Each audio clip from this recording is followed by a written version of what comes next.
You're always so busy with that job of yours. A strange clarity washes over me. My voice comes out softer than I expect. You never asked me. You made sure I couldn't come. The silence that follows feels like a confession. This isn't the first time, is it? I continue, the realization blooming like a bruise. All those family trips I'd heard about after the fact. The holiday gatherings scheduled when I was unfortunately working. The pattern stretches back further than I can see. Mom steps forward, hand outstretched. Honey, you're overreacting. Let's sit down and... I place the cruise documents on the entry table. Without raising my voice or slamming a single door, I pick up my overnight bag and walk out into the evening air. Behind me, I hear my mother call my name, but for the first time in 28 years, I don't turn back. 30 minutes later, my apartment feels too quiet after the confrontation at my parents' house. I dump my overnight bag on the couch and sit cross-legged on the floor, surrounded by photo albums and shoeboxes of memorabilia I've dragged from the back of my closet. The carpet scratches against my bare legs as I spread everything in a semicircle around me. The first photo album falls open to Christmas 2018, Harper unwrapping a MacBook. Cody getting his first car used but still worth thousands. Me holding up a scarf from Target with a $19.99 price tag still attached. My smile looks genuine in the photo. I remember believing it was all they could afford. I flip through old vacation photos, noticing a pattern I'd somehow missed for 28 years. Family trip to Yellowstone. Sorry, Rain. Someone needs to water the plants. Disney World. Your internship is that week, remember? Weekend in Napa. You wouldn't enjoy it anyway, honey. My phone buzzes. A text from Mom.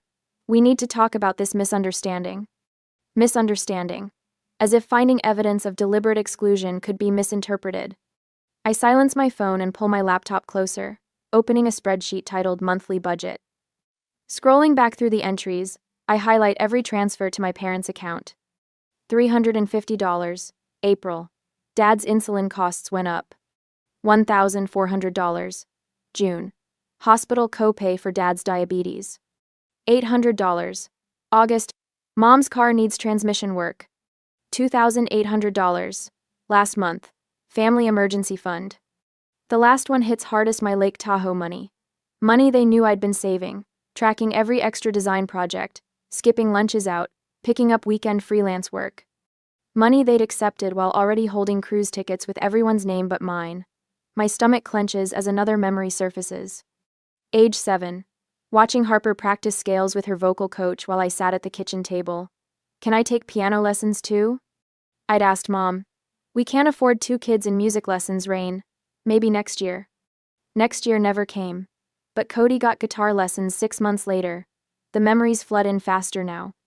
Age 13. Sobbing at the kitchen table after learning I couldn't go on the 8th grade science trip to the Oregon coast. $400 is too much right now, Dad had said, patting my shoulder. 3 weeks later, they surprised Cody with a father-son camping trip that cost twice as much. College years, working 3 jobs while my siblings got their rent paid and car insurance covered. You're just so independent, honey, Mom would say. We know you can handle it. My phone rings again. Harper this time. I answer against my better judgment. Rain, this is ridiculous. You're making Mom cry. I found the cruise documents, Harper. It's not what you think. Her voice sounds rehearsed, like she's reading from a script. We meant to invite you, but Mom said you'd understand. You always do. The last 3 words hang between us. You always do. Not anymore, I whisper, ending the call. I walk to my bedroom closet and pull out a small box from the top shelf. Inside sits a shrink-wrapped jewelry-making kit, exactly like the one I begged for on my 9th birthday. The same kit Mom said was just too expensive before buying Harper her 3rd American Girl doll the following week. I bought this kit for myself last year on Etsy, $35. I've kept it sealed as a reminder, though of what, I never quite articulated until now. My phone pings with a text from Cody. This is BS, Rain. We've always included you. Then another. You're being dramatic. Then, fine. How much do you want to let this go? I set the phone face down as my doorbell rings. Through the peephole, I see Melissa holding a bottle of wine and takeout bags. My best friend since college, the person who's witnessed my dash to solve every family crisis for years. I figured you might need reinforcements. she says when I open the door. You look like hell. Found out my family's been deliberately excluding me from things for basically my entire life, I say, trying for casual and failing. Nothing major. Nothing major. Melissa steps inside, sets everything down, and pulls me into a hug that nearly breaks me. About damn time you noticed. What? She pulls back, eyes serious. Rain, I've watched you drop everything for your family for years. Last Christmas, you spent a month's salary on their gifts and got socks in return. They call you for money, babysitting, emotional support, but when was the last time they showed up for you? The question hangs in the air, unanswerable. My phone lights up with a voicemail from Dad. Your mother's very upset. You're being ungrateful after all we've done for you. All they've done for me, I repeat, a hollow laugh escaping. Later that week, my coworker James brings me coffee after I explain why I've been distracted. My parents played favorites too. He says quietly, it messes with your head, makes you think you're the problem. That afternoon, I sit in Dr. Eleanor Warren's office, my therapist of 6 months, explaining the cruise situation. What I'm hearing, she says carefully, is that you've discovered a pattern that's been there your whole life. This isn't normal family behavior, Rain. I always thought I was overreacting. My voice sounds small. You weren't, and now you have choices about how to respond. Back home, surrounded by evidence of years of unequal treatment, I make a decision. I text Melissa. I'm done being convenient. For the first time in my life, it feels like the truth. 4 days later, my phone buzzes for the 14th time today. Uncle Jerry, this time someone I speak to maybe twice a year at family gatherings. The voicemail he leaves sounds rehearsed. Rainy girl, your mother is worried sick about you. Family disagreements happen, but you can't just disappear. Call her back, sweetheart. I add his number to my growing block list and pour another cup of coffee. Mom has recruited the extended family cavalry. Yesterday it was Aunt Patricia, before that Cousin Megan. Each one reading from the same invisible script. Forgive and forget. Family comes first. You're overreacting. The doorbell rings. Through the peephole, I see Dad shifting from foot to foot, a paper bag clutched in his hands. For a moment, my finger hovers over the deadbolt. We haven't had a real conversation in years, just small talk about weather and his blood sugar levels. Now suddenly he wants to talk? I step back from the door. After 20 minutes, his car starts and pulls away. Later, I find a bag outside containing my favorite childhood cookies and a card that reads, "We need to talk. I miss you." The handwriting is Mom's. At work, an email from Harper circulates to several mutual friends. So worried about Rain. She's been acting strange lately, refusing to see family, ignoring calls. If any of you hear from her, please let us know she's okay. We're concerned about her mental state. I forward it to Dr. Warren with the subject line, Exhibit C. Her response comes within an hour. This is called flying monkeys. Classic family system preservation tactic. When Cody appears in our office lobby on Thursday, Tara from reception texts me a warning. I grab my laptop and slip out the back entrance, but he's waiting in the parking lot, leaning against my car. You can't avoid me forever, he says, arms crossed over his chest. His face has the same righteous look he wore when we were kids, and he'd blame me for something he'd done. I'm not avoiding you. I'm refusing to see you. There's a difference. I keep my keys between my fingers, though I know I won't need them as a weapon. Cody's anger has always been loud but harmless. You're tearing this family apart, he says, voice rising. Mom barely sleeps. Dad keeps checking his phone. The kids keep asking where Aunt Rain is. A laugh escapes me before I can stop it. I'm tearing the family apart? I didn't plan a cruise without you. That was different, we thought. You thought what? That I wouldn't find out? That I'd keep giving you money forever while you all enjoyed vacations I paid for but wasn't invited to? His face reddens. It wasn't like that. We've been planning this cruise for 8 months, Mom thought. 8 months. The word hits me like a physical blow. I canceled my Lake Tahoe trip exactly 8 months ago. 8 months. I repeat, my voice steady despite the trembling in my chest. You planned this cruise while telling me to cancel my vacation because money was tight and the family needed my savings. Something shifts in his expression. A flicker of shame quickly replaced by defensiveness. You always help out. It's what you do. The parking lot around us blurs slightly as clarity washes over me. I was never really part of this family, was I? I was the backup plan, the safety net, the ATM. That's not fair. Thank you for watching. No, I agree, stepping around him to unlock my car. It wasn't. That evening, I call my cell provider and request a number change, effective immediately. The representative asks if I'm experiencing harassment. Family, I say simply. Say no more, she replies. The new number will be active within the hour. At the bank the next morning, I close the joint account my parents have had access to since college. The balance shows 17 withdrawals in the past year, none made by me. I transfer the remaining balance to my personal account and request a new card. When the invitation to Harper's anniversary party arrives, I write, "I'm unavailable" on the RSVP card and mail it back the same day. The invitation to the family, 4th of July picnic, receives the same response.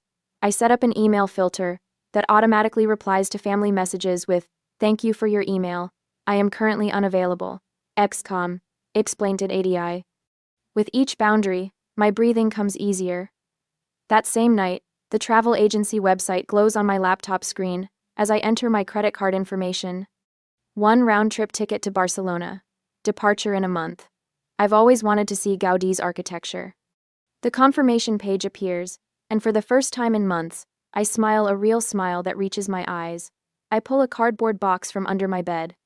Inside are childhood photos, report cards my parents never displayed, participation ribbons from events they never attended. I slide the box onto the top shelf of my closet. Not thrown away, but no longer where I can see it every day. The next day, at the jewelry store downtown, I try on a silver pendant I've admired for years but always deemed too extravagant. The weight of it against my collarbone feels right. The sales associate wraps it in tissue paper, but I ask to wear it now. This purchase isn't revenge, doctor. Warren says during our Thursday session, noting the necklace, "This is reclamation. You're reclaiming resources that have always been yours to use." Next week, when my phone rings with an unfamiliar number, I almost ignore it, but something makes me answer. "Rain?" Harper's voice sounds panicked. "Thank God. Your number was disconnected and I had to call everyone to find you. The babysitter canceled and I'm still on the cruise. Can you take the kids tomorrow? It's an emergency." "I'm unavailable," I say, using the same words I've written on every RSVP card. But, "I'm unavailable," I repeat, and end the call. The next day, Melissa and I are sharing lunch when another unknown number appears. Cody this time, voice tight with stress. "My car broke down. The repair shop wants $800. Can you transfer it to my account? I'll pay you back next month." "I'm unavailable," I say, and hang up before he can respond. The final call comes 3 days later, while I'm booking a food tour in Barcelona. Mom's voice wavers between anger and panic. "The mortgage payment is due tomorrow and we're short. Your father's medical bills this month were higher than expected. We just need a little help, like you've always done." I watch a video of La Sagrada Familia while she speaks. The cathedral has been under construction for over a century, yet stands magnificent even in its incompletion. "I'm unavailable," I say. The silence on the other end stretches until I think she might have hung up. Then, in a small voice I've never heard before, she asks, "What are we supposed to do without you?" The question contains the truth they've never acknowledged. They need me far more than I need them. "Figure it out," I say, and press the red button on my screen. I stare at the Gaudi-designed ceiling in the video, its organic shapes reaching skyward like a forest made of stone. I count the days until my flight. I count the days until I walk those halls myself, alone but not lonely, carrying nothing but what I choose to bring. For the first time in my life, the weight of family obligation lifts from my shoulders, and I stand straight and tall. A week after the cruise, my phone buzzes with the 23rd text message since breakfast. I glance at the screen Cody again before silencing it completely. They returned from Alaska, and the desperation in their messages grows by the day. "We need to talk about what happened. Dad's blood pressure is through the roof because of this. Can you at least tell us you're alive?" I set my phone face down on my desk, noticing how my pulse no longer races when their names flash across my screen. The smallest victories still feel monumental. My coworker James glances over from his monitor. "Family still blowing up your phone?" "Like clockwork," I reply, turning back to my design project. "They just finished a luxury cruise and they manipulated me out of my vacation money to help fund." Now they're shocked I won't respond to their messages. James whistles low. And they seriously expected you to just forget about it? They expected me to forgive it, like I always do. Later that evening, Melissa flops onto my couch with 2 glasses of wine. Harper called me today, said she's spending a fortune on professional childcare since you vanished. I accept the glass, feeling a twinge of something not guilt, but surprise at its absence. How terrible for her to pay for a service the rest of us have to pay for. She also mentioned your mom is planning some kind of family emergency to lure you back. My laugh comes so suddenly it startles us both. Of course she is. Emergency is her love language. The following morning, an unfamiliar number lights up my screen. Against better judgment, I answer. Rain? My Aunt Deb's voice trembles. Thank goodness. Your mother said you might be having a breakdown. She asked me to check if you're okay. The manipulation is so transparent it borders on comical. I'm fine, Aunt Deb. Better than I've been in years, actually. Oh. Confusion colors her voice. Then why aren't you returning anyone's calls? Your father tried that old guilt trick he used when you were little, you know, the one about teaching you to ride a bike? I smile, remembering the voicemail where he mentioned the bike lessons he never actually completed. How he pushed me down our steep driveway and walked away when I crashed, calling it learning independence. Meanwhile, Harper learned with his hand steady on her seat the entire time. Tell them I'm unavailable, I say simply. 4 days later, Harper's text arrives. The kids are devastated without Aunt Rain. Max cried himself to sleep asking for you. The same Max who sees me 3 times yearly at most. The same nephew who called me Rain Lady last Christmas because he'd forgotten my name. Cody's approach shifts from casual requests to barely contained fury. Mom and Dad might be walking on eggshells around you, but I'm not. Some sister you turned out to be. My car payment is due Monday. Uncle Pete's annual family barbecue arrives, the gathering I've never missed in 15 years. I send my regrets this year. My cousin Jamie calls the next day. It was the strangest thing. She says, your empty chair became this. Presents everyone kept glancing at. Aunt Susan made excuses about where you were until Uncle Pete asked straight out what happened. What did she say? She tried the Rain's just busy with work line, but then your dad mentioned something about a cruise. And Aunt Catherine asked why you weren't invited. Jamie's voice drops to a whisper. The whole place went silent. Catherine was furious, said she'd never exclude one of her kids like that. Others agreed. Your mom left early with a migraine. The image makes me smile as I glance around my apartment. The walls, once rental beige, now glow with the deep coral I've always loved but Mom called too attention-seeking. Abstract art I've chosen hangs where family photos once dominated. My promotion letter sits framed on my desk, the one I earned after finally having evenings free to work on the portfolio I'd postponed for years of family emergencies. My banking app pings. Another automatic savings deposit completed. Without the constant loans to my family, the numbers grow steadily each month. I've finally scheduled that trip to Spain. The confirmation sits in my inbox like a promise kept to myself. The doorbell rings on a Tuesday evening. Through the peephole, I see Mom standing there, her umbrella dripping, eyes red-rimmed. For a moment, my finger hovers over the lock, old habits rising like floodwater. I open the door but block the entrance. Rain, her voice breaks. Thank God, we've been so worried. I wait, saying nothing. We're going to lose the house. The words tumble between sobs. The second mortgage, your father's medical bills. Please help us one last time. Her hand reaches for mine, familiar in its expectation of compliance. But something has shifted inside me, tectonic plates rearranging my inner landscape. If I were the one standing here, I ask quietly, jobless, broke, desperate, would you take me in? The question hangs between us. Mom's mouth opens, closes, opens again, but no sound emerges. Her silence answers more honestly than words ever could. I nod once, understanding completely. Then I gently close the door. 2 days later, after the terrible encounter with my mother, the hostess at Bellini's leads me to the back of the restaurant. My heart thuds against my ribs when I spot them.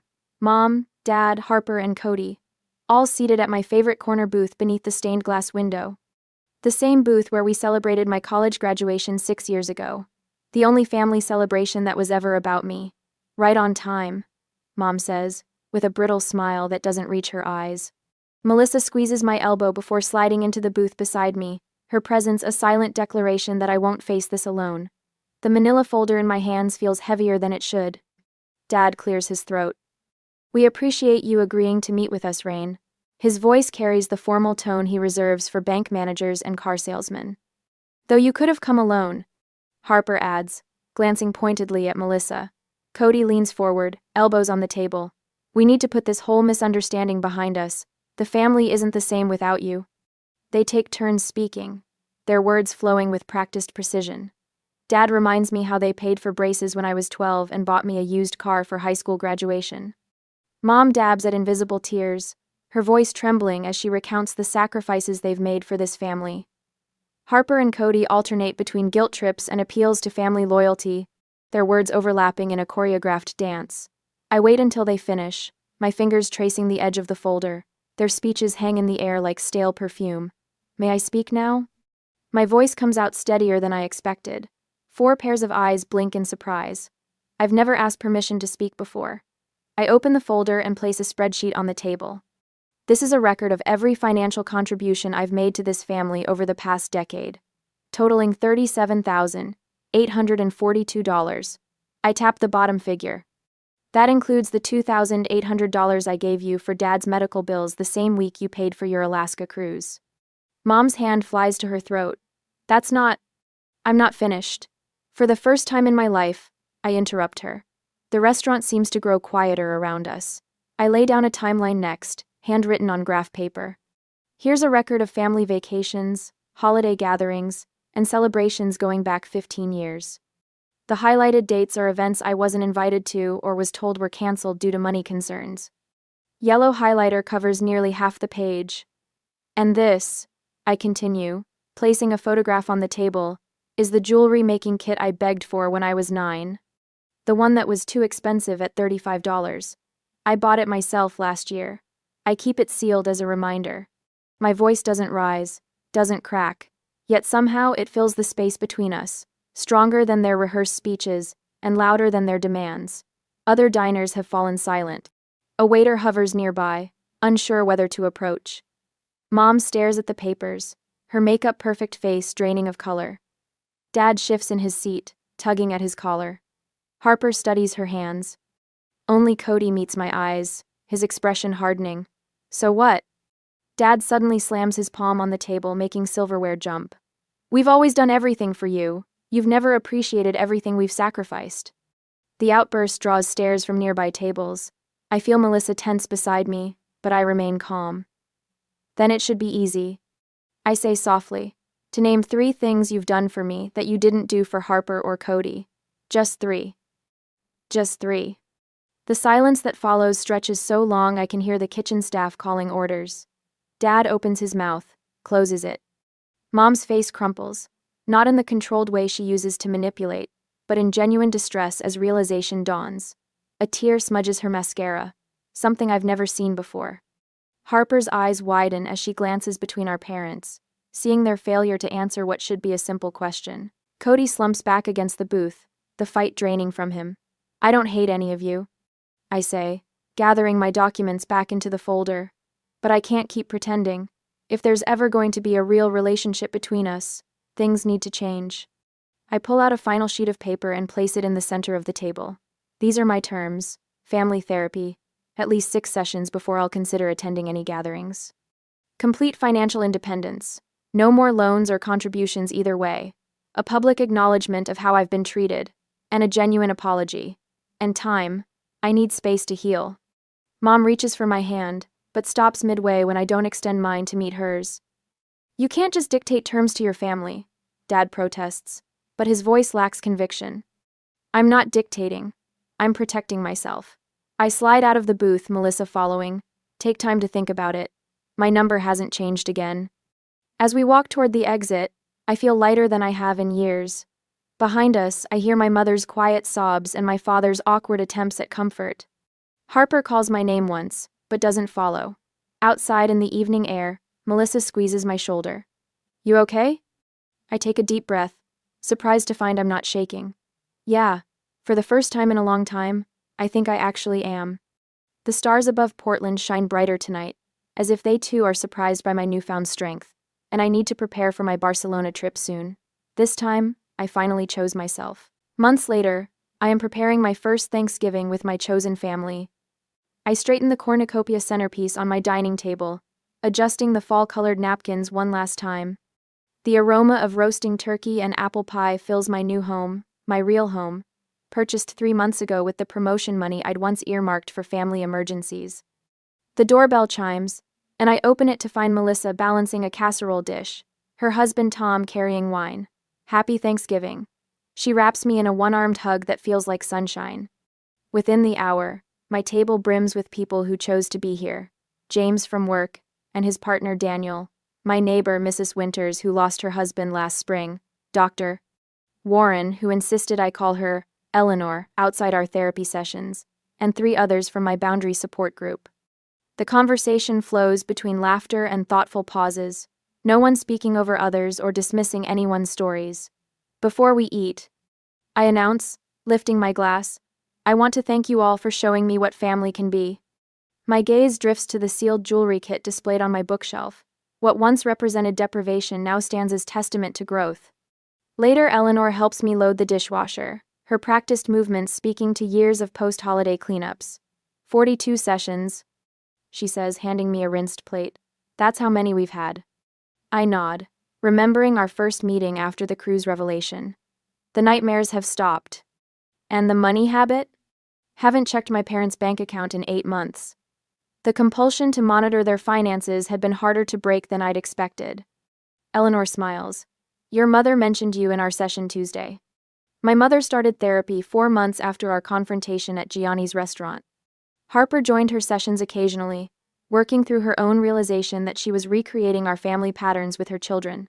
She's trying, Eleanor continues. Your father still refuses to come. And Cody? 2 steps forward, 1 step back. Entitlement is a powerful drug. The doorbell interrupts us. James appears in the kitchen doorway holding an envelope. Mail carrier just delivered this. Said it needs a signature. The cream-colored envelope bears my mother's distinctive handwriting. Inside, I find an invitation to their 40th anniversary celebration next month. Unlike previous family events, this one includes a handwritten note. We would love to have you join us, but understand if you prefer not to. Please let us know what works for you. We miss you. Mom. No guilt, no assumptions, no demands. Progress, Eleanor murmurs beside me. 3 years ago, I would have immediately rearranged my schedule. Last year, I would have refused outright. Today, I set the invitation on my counter, deciding to consider it thoughtfully when I'm alone. Tuesday evenings now belong to the youth center where I volunteer, helping young adults navigate family dynamics similar to mine. Last week, a quiet 19-year-old named Ashley brought in a childhood toy her parents had repeatedly promised but never delivered. Buy it for yourself, I'd told her, then decide whether to keep it sealed as a reminder or open it as reclamation. This morning, I finally opened my jewelry kit. The turquoise beads caught the light as I strung them into a necklace, not perfect, but entirely mine. My guests depart with warm hugs and leftovers in containers they'll actually return. The house quiets. I stand by my living room window, fingering my handmade necklace while watching the sunset paint the sky in colors that promise tomorrow. For the first time in 29 years, I look forward rather than back. The city lights blur beneath my 32nd floor apartment window as I scan another row of financial projections. My fingers tap a steady rhythm against the sleek glass desk, the sound mixing with the distant hum of late-night traffic and the soft ticking of grandmother's antique clock. The numbers swim before my eyes, but I can't stop not when there's still work to be done, still problems to solve, still family to support. A half-empty cup of black coffee sits cold beside my laptop, forgotten hours ago when I dove into these spreadsheets. The blue light of my screen casts shadows across the stark white walls of my home office, highlighting the careful order of my workspace. Files aligned with precision, sticky notes arranged by priority, family photo turned face down in the corner. My phone vibrates against the glass, the screen lighting up with Richard Dawson. My father. I pause, finger hovering over the answer button, that familiar knot of tension already forming in my stomach. It's nearly midnight, that never calls this late unless something's wrong. Hello? I keep my voice steady, professional. Old habits. Anna. His voice cuts through the line, sharp as a blade. Do you have any idea what you've done? I straighten in my chair, spine rigid. What are you talking about? Don't play dumb with me. The words drip with venom. You're nothing but a failure. You'll never amount to anything. The words hit like a physical blow. My pulse pounds in my ears as I grip the edge of my desk, knuckles white. 7 years of supporting them, of careful financial maneuvering, of ensuring their mortgage payments cleared, while they remained blissfully ignorant of who really held their debt. 7 years of sacrifice, and this is what I get in return. Richard, please. My mother's voice floats in the background, weak and ineffectual as always. She's trying her best. A cruel laugh echoes behind her, Ethan. Of course my brother would be there, watching the show. He's never missed a chance to see me torn down. Her best? Richard scoffs. Her best isn't good enough. Never has been, never will be. My free hand moves to my laptop, fingers flying across the keyboard as I pull up a hidden folder. Inside lies the truth they don't know. Documents from A&D Holdings LLC, the company I created to purchase their mortgage. Every payment, every transaction, every piece of evidence showing how I've kept them afloat while they treated me like dirt. The memory surfaces unbidden. Late nights with Michael, my financial advisor, as we carefully constructed the arrangement. The paperwork filed in secret, the accounts established under the radar. All to protect them, to keep their home safe. What a fool I'd been. I've done everything for this family, I say, my voice barely above a whisper. Everything. Everything? Richard's tone turns mocking. You call hiding in your fancy apartment, playing with your spreadsheets, doing everything? Your brotherhood understands family. He's here with us. Where are you? Where am I? I'm exactly where I've always been, carrying their burden, shouldering their debt, swallowing their abuse. But something inside me shifts, a seismic change that starts as a tremor and builds to an earthquake. I look at the numbers on my screen. Their next mortgage payment, $7,500, is due in 5 days. A payment that goes straight to my company, though they don't know it. Not yet. You're right, I say, and for the first time, I let the ice creep into my voice. I'm not there, and maybe that's exactly the problem we need to solve. What's that supposed to mean? Richard demands, but I can hear it, the first note of uncertainty. I close my laptop with a decisive click. I suppose you'll find out soon enough. The call ends, and I sit in the darkness of my apartment, the city lights casting long shadows across the floor. My heart pounds against my ribs, but my hands are steady now. The timer on their ignorance is running out, and I finally know what needs to be done. They want to call me a failure? Fine. Let's see how they feel when they learn who really holds the power in this family. I reach for my phone again, this time to call Michael. It's time to set things in motion. My gaze drifts to the family photo I turned face down hours ago. In it, we're all smiling, playing our parts perfectly. The loving father, the supportive mother, the golden son, and Metha daughter who would never be enough. Until now. Have you ever felt that moment when years of betrayal suddenly crystallize into perfect clarity? When you realize that the power to change everything has been in your hands all along? I have, and I'm done playing their game. The blue glow of my laptop screen cuts through the darkness as I navigate through encrypted folders labeled Family Mortgage and A&D Holdings LLC.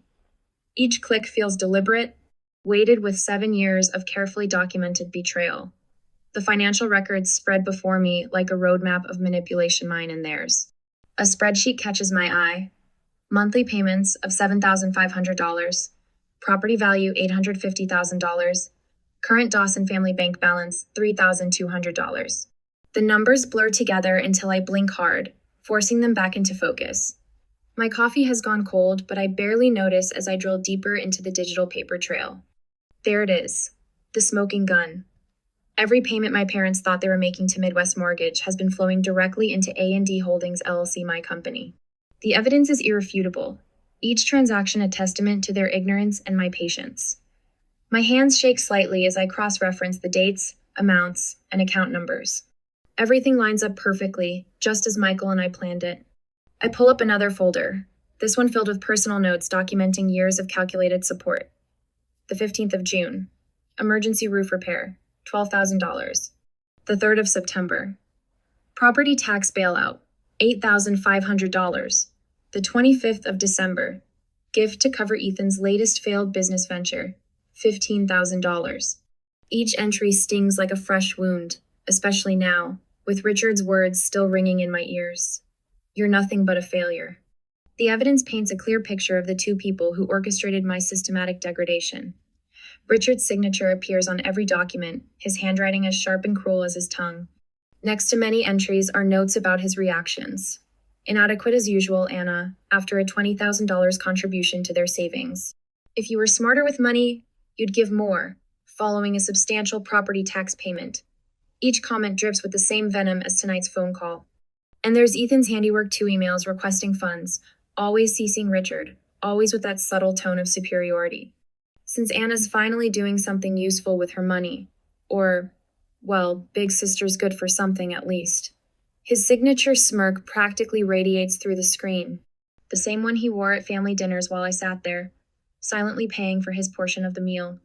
The soft ping of an incoming text breaks my concentration. Uncle David's name appears on my phone screen, and my heart rate quickens. He's never messaged this late before. Anna, they're planning something. Richard called a family meeting last week. You weren't invited. They're trying to squeeze more money out of you. Martha's crying about possible foreclosure, but Ethan's smirking like he knows something. Watch your back. My jaw clenches as I read the message twice. Of course they'd conspire behind my back. Why change the pattern now? I saved the text as a screenshot, adding it to my growing collection of evidence. A quick glance at my calendar highlights the approaching deadline in angry red. 5 days until the next $7,500 payment is due. 5 days until their carefully constructed world starts to crumble. I pull up Michael's contact and hit the video call button, not caring about the late hour. He answers on the second ring, his familiar face serious in the dim light of his home office. Talk to me about the purchase option clause. I say without preamble. Michael adjusts his glasses, shuffling through papers off screen. It's ironclad, Anna. If they miss the payment, A&D Holdings LLC has the right to assume full ownership. They signed everything themselves, albeit thinking it was standard bank paperwork. He pauses, studying my expression. Are you sure you want to do this? I lean back in my chair, feeling the weight of tomorrow pressing down on me. Show me the exact clause. He shares his screen, zooming in on the critical paragraph. The language is precise, clinical legal noose they tied around their own necks without even knowing it. My eyes lock onto the deadline. All rights transfer to A&D Holdings LLC if payment is not received within 72 hours of the due date. They don't have the money, I say. More to myself than Michael. Their account balance is barely enough to cover groceries. Anna. Michael's voice softens slightly. Once this starts, there's no going back. Are you prepared for the fallout? I turn to look out my window at the Chicago skyline, the city lights blurring into a constellation of artificial stars. 7 years of being the family ATM, of swallowing their criticism while signing their checks, of watching Ethan smirk as I covered his mistakes. 7 years of Martha's weak protests and Richard's cutting remarks. They made their choice. I say, my voice steady. Now it's time for mine. After ending the call with Michael, I return to the contract one last time. Something in the fine print catches my eye, a clause I hadn't noticed before, buried in the legal jargon.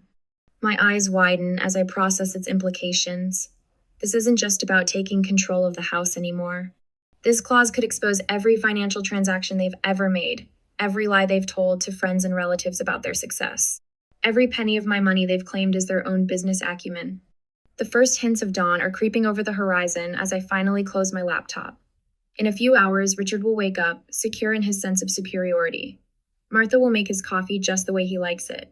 Ethan will probably still be sleeping off whatever he did last night with my money. None of them have any idea what's coming. Their time is running out, and for once, I'm not backing down. I wonder how many others out there are looking at their own contracts right now, discovering the power they've held all along. The crystal chandeliers of the Grand Horizon Ballroom cast a harsh spotlight on my isolation. Around me, the annual Dawson family reunion buzzes with the artificial warmth of forced pleasantries and champagne. I adjust my navy blazer, a armor of Burberry wool, and try to focus on the gentle clink of crystal rather than the growing knot in my stomach. Everyone, if I could have your attention. Richard's voice carries across the room with the practiced authority of a man who's never been denied. The conversations fade to murmurs as he takes center stage, champagne flute raised. My father stands there in his custom Italian suit, every inch the successful patriarch he pretends to be. I have something important to address. His eyes find mine across the crowd, cold, and calculating. It seems some members of our family have forgotten the meaning of loyalty, the value of honesty. The crystal stem of my glass turns slick in my grip. My own daughter, Anna, has been making decisions behind this family's back, manipulating our finances for her own gain. The words hit like physical blows. Aunt Catherine's sharp intake of breath. Marcus's disapproving frown. Cousin Rachel's poorly concealed smirk. The room spins slightly as decades of conditioning tell me to shrink, to apologize, to accept the shame he's laying at my feet. But something different rises in my chest instead, a clarity sharp as the crystal in my hand. I retreat to my apartment, 32 floors above Chicago's glittering skyline. The familiar space welcomes me with its clean lines and calculated order. My laptop hums to life as I sink into my ergonomic chair, the leather cool against my skin. The screen's blue light illuminates the careful arrangement of my workspace, color-coded files, prioritized sticky notes, the face-down family photo I can't quite bring myself to remove. 7 years of financial records spread across my monitor. Every mortgage payment, every transaction, every sacrifice I made while they lived in willful ignorance. The numbers don't lie, they never have. They tell a story of calculated manipulation, of a daughter used as an ATM while being told she'd never be enough. My phone buzzes. Michael's name lights up the screen. I saw Richard's social media post, he says without preamble. Anna, this is getting out of hand. It was always out of hand, I reply, my voice steadier than I feel. I just didn't want to see it.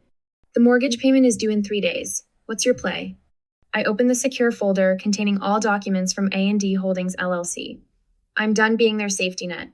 It's time they learn who really holds the power in this family. The Michelin-starred restaurant feels like a battleground disguised in white tablecloths and sterling silver. Richard chose it, his favorite place to perform, to keep up appearances. Mother sits beside him, hands clasped tightly in her lap. Ethan lounges in his chair, radiating smug superiority. The perfect family tableau. You've gone too far this time, Richard begins, his voice pitched low enough not to carry to neighboring tables. These stunts of yours, these childish attempts at rebellion. Stunts? My laptop opens with a decisive click. Let's talk about stunts, Father. Like the fact that every mortgage payment you've made for the past 7 years has gone directly to my company. A company you never bothered to investigate because you were too busy telling me I was worthless. The color drains from his face. Mother's water glass trembles. Ethan sits up straight for the first time all evening. That's impossible, Richard sputters. The payments go to A&D Holdings LLC. The words taste like victory on my tongue.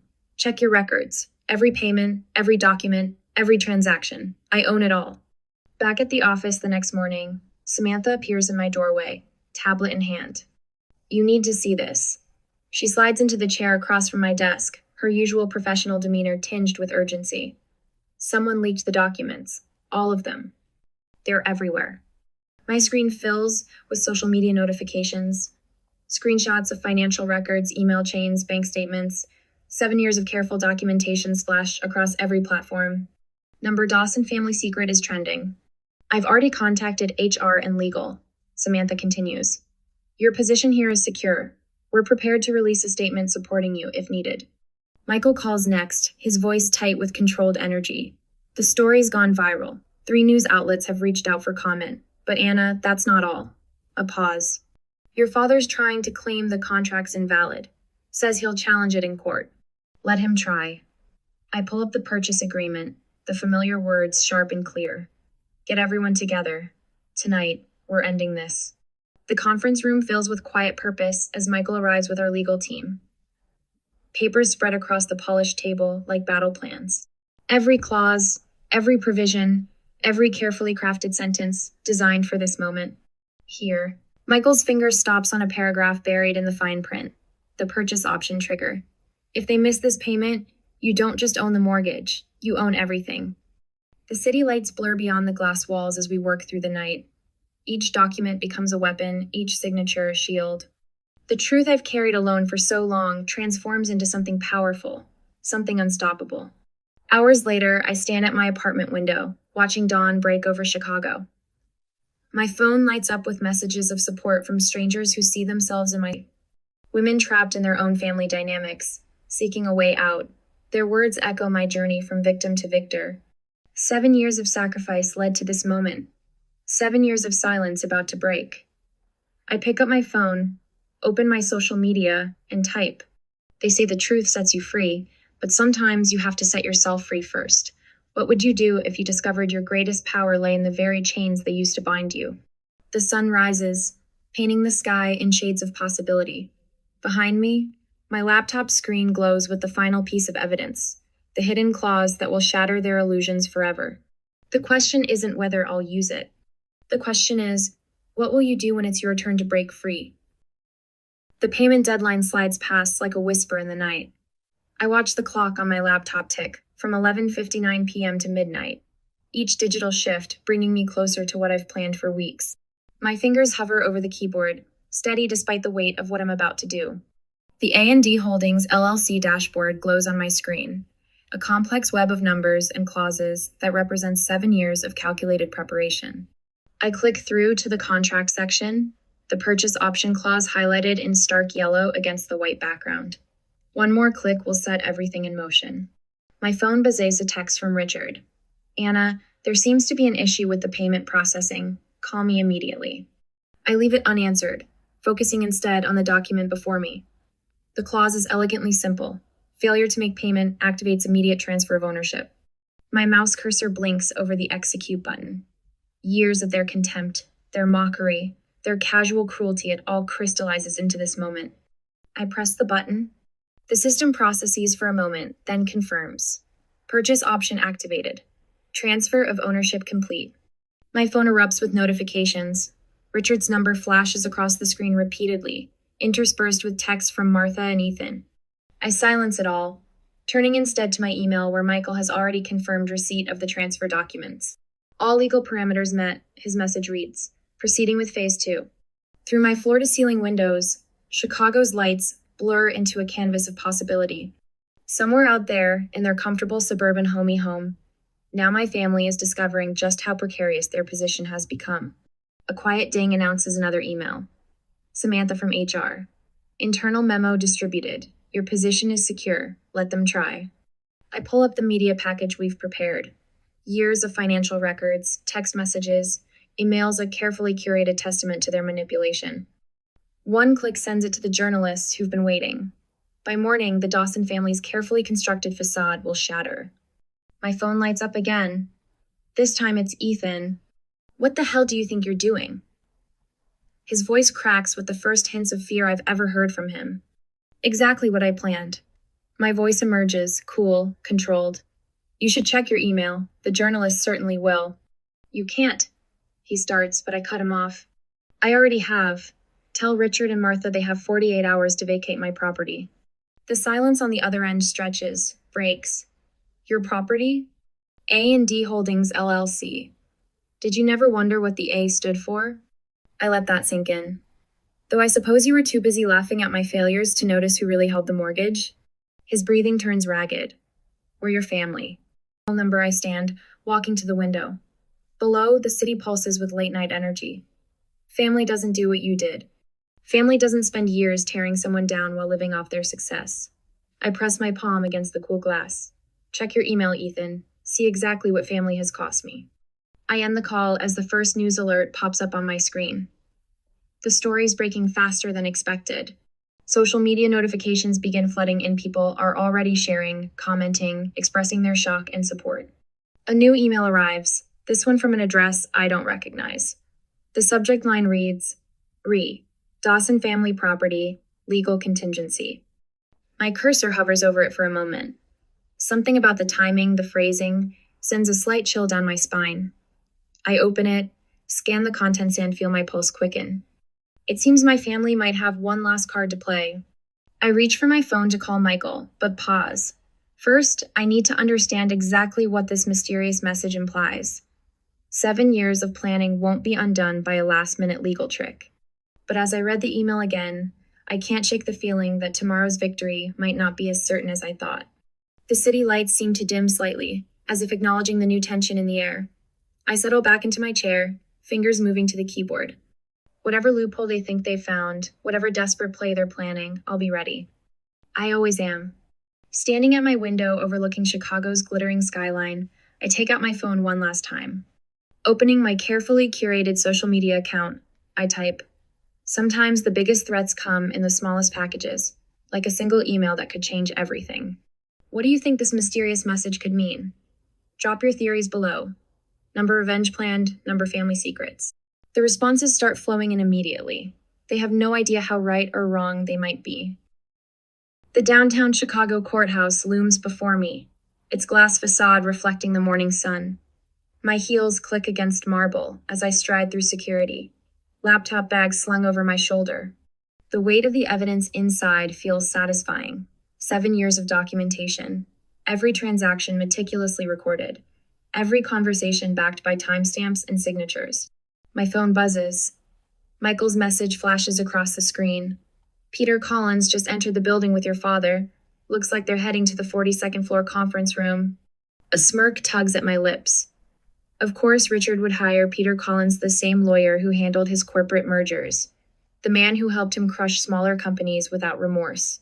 But this time, he's not facing some helpless startup. He's facing me.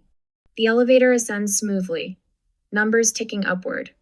My reflection in the polished doors shows a woman I barely recognize as shoulders back, chin high, not a hint of the uncertainty that plagued me for so many years. The doors open to reveal a hushed corridor of mahogany and leather. Voices drift from the conference room ahead. Richards carries that familiar tone of barely contained rage. "The purchase option clause is invalid.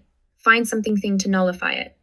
"Mr. Dawson," Peter's measured reply, "these documents appear properly executed. Your daughter's company." "I don't care what that ungrateful bitch did. Fix this." My blood runs cold, then hot. The old Anna would have flinched at those words. The new Anna? I push open the door. Richard's face contorts as I enter. "This is a private meeting." "Nothing about this is private anymore." I set my laptop on the conference table, each movement precise. In fact, I think it's time we made everything very public. Peter Collins shifts uncomfortably in his chair. Smart man, he can sense which way the wind is blowing. My phone buzzes again. This time it's Samantha from HR. "Ethan's social media campaign is live. He's claiming you embezzled company funds." Perfect timing. I open my laptop, turning the screen toward them. "While you've been plotting this sad little legal maneuver, I've been gathering quite a collection." My fingers dance across the keyboard, pulling up document after document. 7 years of financial records. Every mortgage payment, every email, every conversation where you threatened me while I kept this family afloat. Richard's face reddens. "You manipulated." "Let me finish." My voice cuts through his like steel through butter. "Right now, Ethan is spreading lies about me online. Martha is probably calling every family friend with her sob story. And you're here, trying to invalidate a perfectly legal contract because you can't stand that I finally took control." The courtroom falls silent as I project the first piece of evidence onto the wall screen. Bank statements scroll past, each one a nail in their coffin. 7 years of transactions perfectly documented. Then come the email hundreds of them, each more damning than the last. Martha begging for money while calling me selfish. Ethan sneering messages about my pathetic career, even as he lived off my success. Richard's threats, all meticulously preserved. As you can see, Your Honor, my voice carries through the hushed room. Every transaction was legal, every document properly executed. What we have here is a systematic pattern of emotional and financial abuse, perpetrated by a family that viewed me as nothing more than their personal ATM. The judge leans forward, glasses glinting. "These records appear quite thorough, Miss Dawson." Richard lurches to his feet, but Peter Collins puts a restraining hand on his arm. Too late, the media cameras are already rolling, capturing every second of his impotent rage. The story is spreading across social media like wildfire. Toxic legacy unraveled. Anna Dawson exposes years of family financial abuse. I step to the podium, unfurling the final document, the legal verdict that will end their reign once and for all. The paper feels light in my hands, but its weight and meaning is immense. By order of this court, my voice rings clear and strong. All claims against A and D Holdings, LLC, are hereby dismissed. The property transfer shall proceed as contractually specified. The gavel falls with a resounding crack. In the gallery, I catch glimpses of familiar other survivors of family abuse, women who've reached out to share their own stories. Their presence feels like validation, like vindication. Richard storms from the courtroom, Martha trailing in his wake. Ethan lingers just long enough to shoot me a look of pure venom before slinking away. Let them run.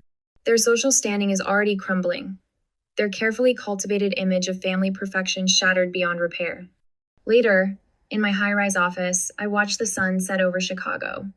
My phone has been buzzing nonstop, journalists seeking comments, supporters sharing their own stories of breaking free, even a few guilty messages from extended family members claiming they never knew. I turn away from the window, settling into my chair. The family photo I kept face down for so long catches my eye. Should I reach out? Try to salvage something from the wreckage? The question hangs in the air, unanswered. My cursor blinks on the social media draft before me. Have you ever seen a power shift dramatic? How far would you go to reclaim your freedom? I hit post, knowing the responses will flood in stories of triumph, of breaking free, of reclaiming power from those who abused it. The city lights begin to twinkle below, each one a star in my new constellation of possibility. Tomorrow will bring new challenges, new battles perhaps, but tonight I am finally completely free. The early morning sun streams through the floor-to-ceiling windows of my new downtown office, casting long shadows across polished hardwood floors.